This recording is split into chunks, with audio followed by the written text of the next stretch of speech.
This program was brought to you by PennyMac TPO and Power Plus, their next-generation broker portal that gives you more speed and control over the process. You can now disclose, lock, and manage your loan seamlessly from start to finish, all in one place. It's another reason why greatness lives here.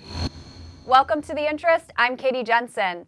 Any mortgage company that weathered the third quarter without losing millions is breathing a sigh of relief.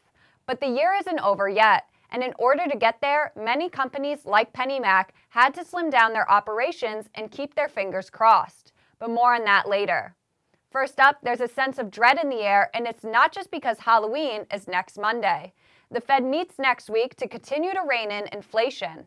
Our own Mike Savino talked to Connell Fullenkamp about what's next. I think the Fed is really bound to demonstrate to the markets that they are super serious about getting inflation under control. When the Federal Reserve's Open Market Committee meets again next week, experts think we'll see members approve another 75 basis point hike. GDP was up in the third quarter, but inflation remains high. These are really uncertain times for the Fed because it's a real mixed bag of indicators. And some segments of the economy remain problematic. Inflation remains especially high for the shelter index, a key driver in CPI numbers.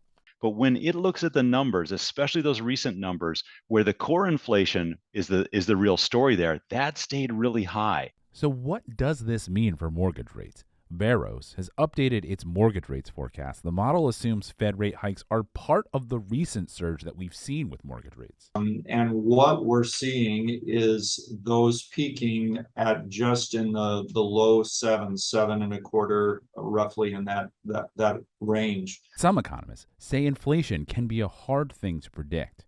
And so the expected inflation to me is really tricky. I think it's been hard to nail down. Experts tend to agree that we're likely near the peak of inflation, and if so, mortgage rates could fall by the middle of next year.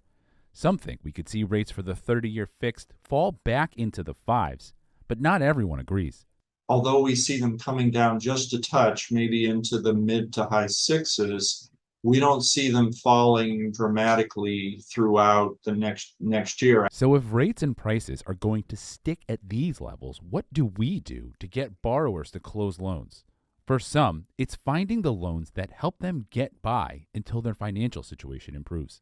I think we're going to start seeing a lot more products like that. I know I've started to see like some five-year ARMs. To hear more about what to expect from the Fed and how the Open Market Committee's decision could impact the mortgage market, listen to The Principal, the Mortgage News Network's daily podcast, available wherever you get your podcasts.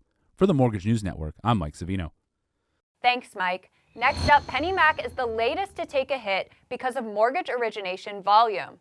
Net income in the third quarter fell by 54% from a year ago. Originations in the broker channel fell from $13 billion last year to $5.4 billion this year, but servicing continues to be a bright spot. On Wednesday, the company laid off 80 employees as it tries to cut operating expenses. The company has trimmed $171 million since last year. We'll be right back after a word from our sponsors. Don't miss the largest regional mortgage show in the nation. The New England Mortgage Expo returns to Mohegan Sun in Connecticut, January 12th and 13th. See us at www.nymortgageexpo.com. Start your year with the best connections in the industry. Dozens of sessions, scores of exhibitors. It's where success is written every hour. www.nymortgageexpo.com. Welcome back. Don't get spooked, but zombies are lurking in the housing market again. Pauses on foreclosures helped keep people in their homes during the pandemic, but we started to see that trend reverse now that those moratoriums are over. This includes zombie foreclosures, which is when a homeowner abandons a property before foreclosure. According to Adam, there are 7,700 zombie foreclosures as we enter the fourth quarter, up nearly 4% from last year. The number of zombie foreclosures has gone up in each of the last 3 quarters. Still, zombie foreclosures remain near historic lows, and overall vacancies have been falling during the same time frame. Overall, we're seeing 1.3 million vacant homes nationwide. That represents 1.26% of all homes in the U.S. We'll be right back with what else is interesting today. This program was brought to you by PennyMac TPO and Power Plus, their next-generation broker portal. Visit tpo.pennymac.com to sign up.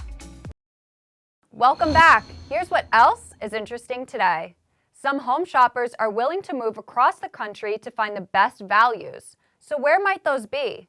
According to Realtor.com, it could be Johnson City, Tennessee, where the median home price is 11% below the national value. Don't want to live along the Appalachian Mountains? There's emerging markets everywhere.